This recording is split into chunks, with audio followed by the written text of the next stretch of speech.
Oke, pada video kali ini akan dibahas mengenai kedatangan ajaran Buddha yang kemudian merevolusi cara pandang orang Jepang terhadap kematian, setidaknya. Ya, ajaran Buddha masuk memberikan cahaya terhadap gelapnya tanah Yomi. Awal ajaran Buddha masuk tidak serta-merta merubah pandangan orang Jepang. Ajaran Buddha masuk hanya mempengaruhi arsitektur dan ornamen yang diciptakan pada masa Kaisar Suiko. Awal Buddhisme Jepang, Buddhisme memberikan jaminan akan alam tanpa kematian, the other shore, yang mewakili suatu keadaan pencerahan yang setiap orang ingin capai. Iya, karena Buddhisme masih muda di Jepang, konsep the other shore hanya dipahami sebagai dunia setelah kematian. Ya, kurang lebih sama seperti tanah Yomi. Berbeda dengan Yomi, pada dunia kali ini dikenalkan adalah dunia yang penuh cahaya dengan Buddha berada di dalamnya. Nah, pemahaman seperti ini yang merevolusi pemahaman mengenai dunia setelah kematian yang hanya berisi kesedihan belaka. Pada Tenju Kokusucho Mandara, ada sebuah permadani yang ditenun untuk mengenang Pangeran Shotoku.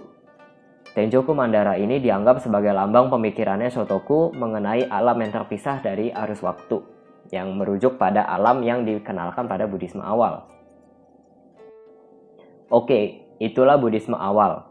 Barulah muncul ajaran Buddhisme tanah murni yang dibawakan oleh Genshin. Genshin mengenalkan alam lain yang terpisah dari dunia ini. Jadi bukan perpanjangan dari kehidupan seseorang, melainkan terlahir di alam tersebut. Di dalam Ojo Yoshu, diajarkan teori dan praktek untuk mencapai kelahiran di tanah murni. Pada masa ini, ada satu frasa yang umum dikenali. Meninggalkan dunia yang tercemar dan mencari kelahiran di tanah suci. Iya, dunia ini dianggap oleh Genshin adalah dunia yang tercemar. Dunia yang sekarang kita tinggali. Kalau sebelumnya yang tercemar adalah tanah Yomi, nah sekarang yang tercemar adalah dunia ini.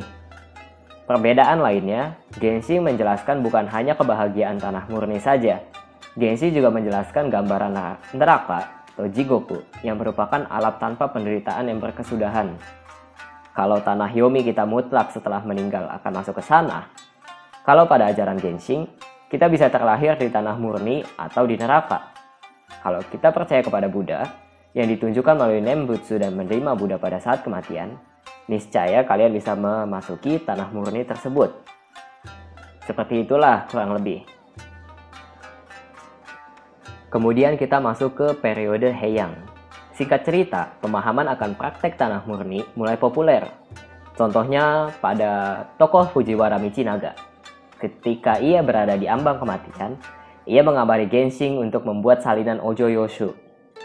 Michinaga sebelum kematiannya berkonsentrasi mengucap Nembutsu dan dikatakan Michinaga kemudian mencapai tanah murni, terlahir di tanah murni. Ya, sekian dulu pembahasan mengenai Buddhisme awal dan tanah murni pada periode Heian. Selanjutnya kita akan melihat bagaimana perkembangan Buddhisme tanah murni kemudian berseteru dengan Shinto dalam soal kehidupan dan kematian.